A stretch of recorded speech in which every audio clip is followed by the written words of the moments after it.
And yes, we are far from polished, far from pristine, but that doesn't mean we are striving to form a union that is perfect. We are striving to forge our union with purpose.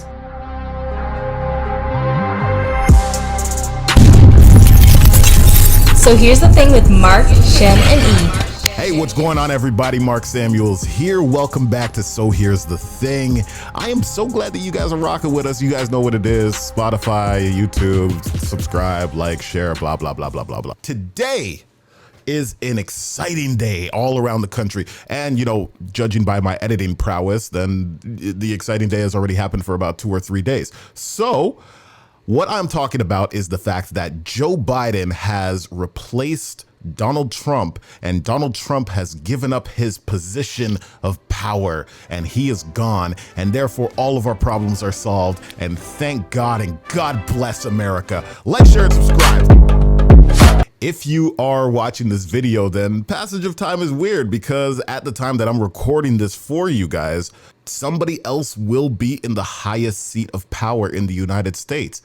And that's a trip. Trump is gone. He has been impeached for a second time, which means that he will not be able to run in any capacity ever again, which is kind of cool. But we do have a lot of other issues that are very pressing. We can't take this time to kind of just chill and coast and see what cranky old Joe's gonna sorry. Poor kids are just as bright and just as talented as white kids. We have some things to unpack, so let's get right into it. First things first, one thing that a lot of people are concerned with right now is whether or not this is the fall of the Republican Party. I am the Senate. For 4 long years, we watched as the Republican Party completely debased themselves and essentially played cheerleader to a mad person while leaning further and further. We want to call it the right, but honestly, is it really the right? Or is it just like whatever direction Trump farts out? Like, so what happens when the Berlin Wall finally falls? What happens when the dictator is removed and the party still remains? Well, the question becomes, can the grand old party be reunited, or will there be 2 parties? The party we know as traditionally Republican and those that will be referred to as Trump Republicans. The Republican Party isn't actually going to fall. What it's going to do is it's going to raise up a leader that represents exactly where it is, probably somebody who's going to push them even further to the right. I guarantee you this. 2024 is going to have some colorful characters running for office. And I think that we all need to be prepared for that. Be prepared. So the question is, where do we go from here? And the answer is complicated, because what should have happened should have been happening for the last 4 years. And that is Democrats reaching out more to the left and Republicans reigning in the right. But we didn't get that. I'm here to talk about radical redistribution of power. And if you think that sounds scary, then punch yourself in the face, because I'm quoting Martin Luther King. Now you hate Martin Luther King. Yeah.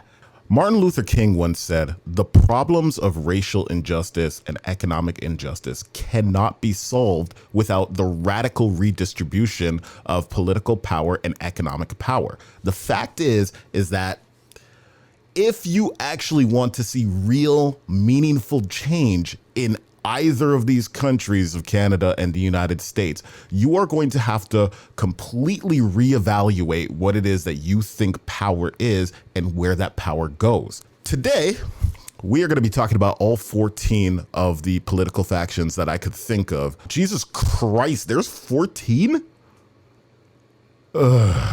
Why did I do this? The ones that are still lingering around, the ones that still maintain power, the ones that are ruining our country. Sorry, I went a little Alex Jones there. Just bring the title card up. You'll get it. These are all the parties that need to go forever. Please die. Sincerely yours, Marc Samuels. It's called We Hate You. Please die. Sweet. Love this one. First things first. Fiscal conservatives. A fiscal conservative is supposed to be like conservatives, but like responsible. You know, when you think about them dudes from like South Carolina, North Carolina, who just sit on their porch and drink lemonade and talk about how the country and the government's spending too much, it's those dudes. Unfortunately, those dudes only exist in episodes of House of Cards, which, by the way, how good was that show? All right, Kevin Spacey, I will never forgive you for ruining House of Cards for me. A fiscal conservative is supposed to be the person that is about economic responsibility, lower taxes, reduced government spending. That doesn't actually exist anymore. And if they do exist, it actually makes me more uncomfortable. The fact is that if you look at Trump's track record, there has been no economic control of any kind, all right? And I am not an economist. I am not a person who understands money or even math. I just read, all right? And if I am getting from, you know, Business Insider that Trump is out of control with his spending, then that's a problem. Number 2, the religious right.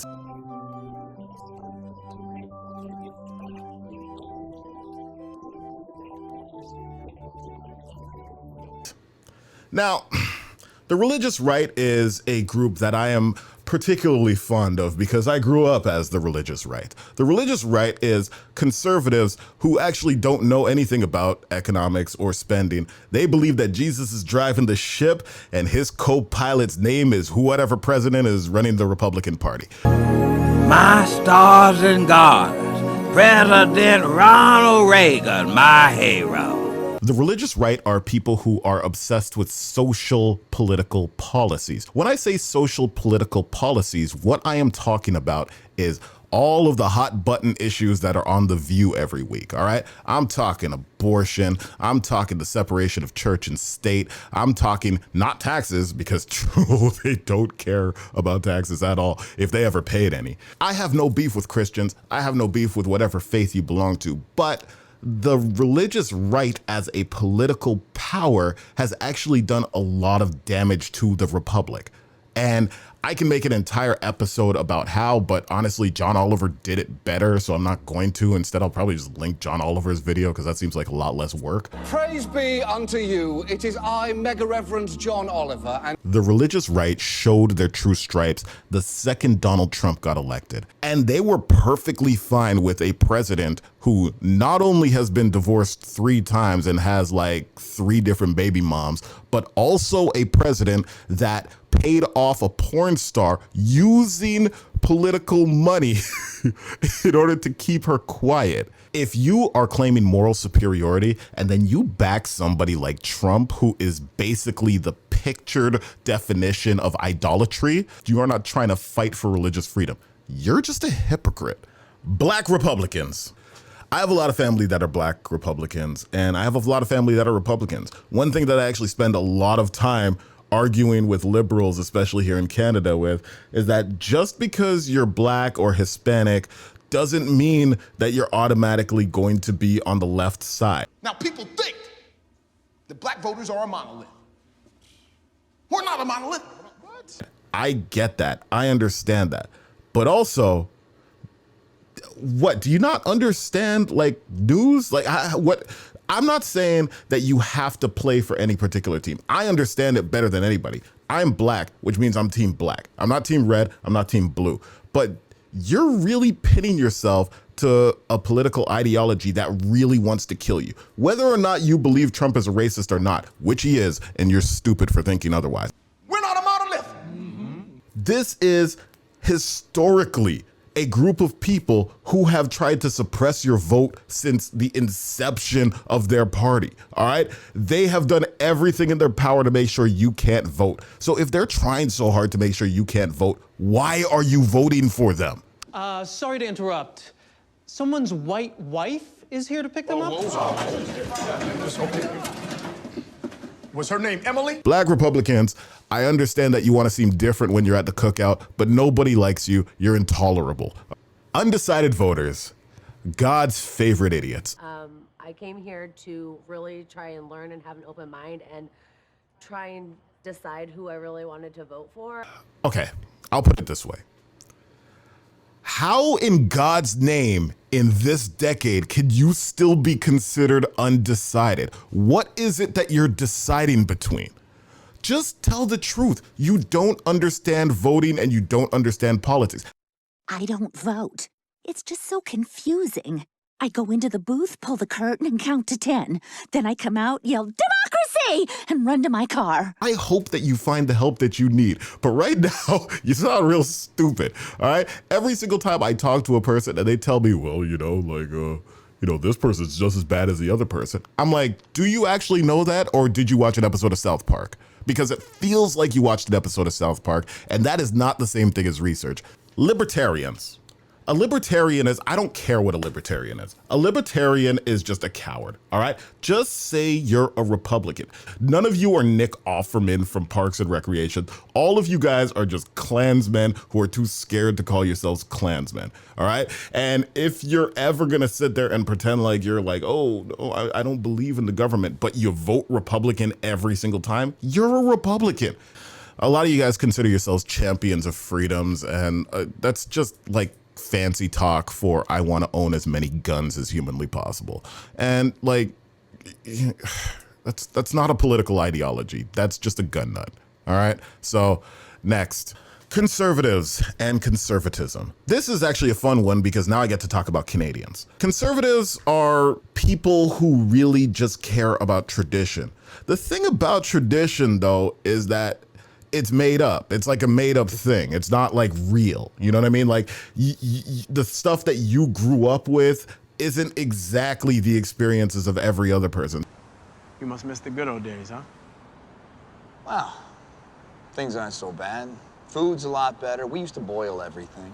No polio's good. Internet, so helpful. I just wish things were as good as they were back in the 60s. People weren't rioting. Yes, they were. I wish that people weren't, talking about gay stuff so much. Yes, they were. I wish that women, didn't complain all the time. Yes, they did. They just didn't tell you because they couldn't get divorced legally and they were scared you would hit them. Conservatism is a lot of things, but most importantly, it is somebody who is willing to put up with a lot of racist, misogynistic, homophobic, transphobic rhetoric in order to get what they want. And I think that if you're willing to put up with all that just to get your leader in office, you're just as bad.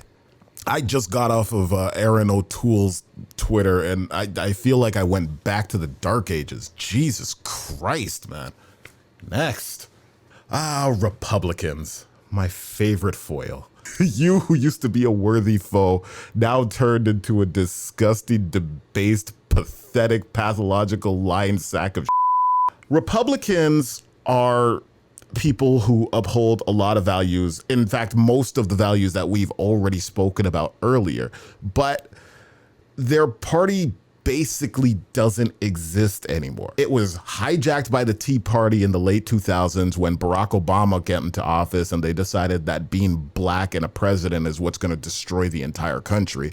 And they've basically been spiraling since. There is nothing that they won't do. There is no lower they will stoop, and they have nothing to show for it. Your entire base is white supremacists who believe that if they don't agree with an election, they need to kill everybody. All right. I am not saying this as a joke. I know a lot of the other ones have been jokes. This is not a joke. The Republican Party needs to end. They're traitors. I don't even have a punchline here. They just need to go. So,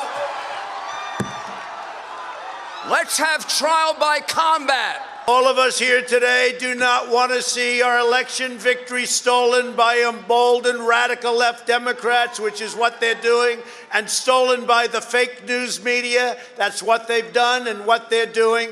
We will never give up. We will never concede. It doesn't happen.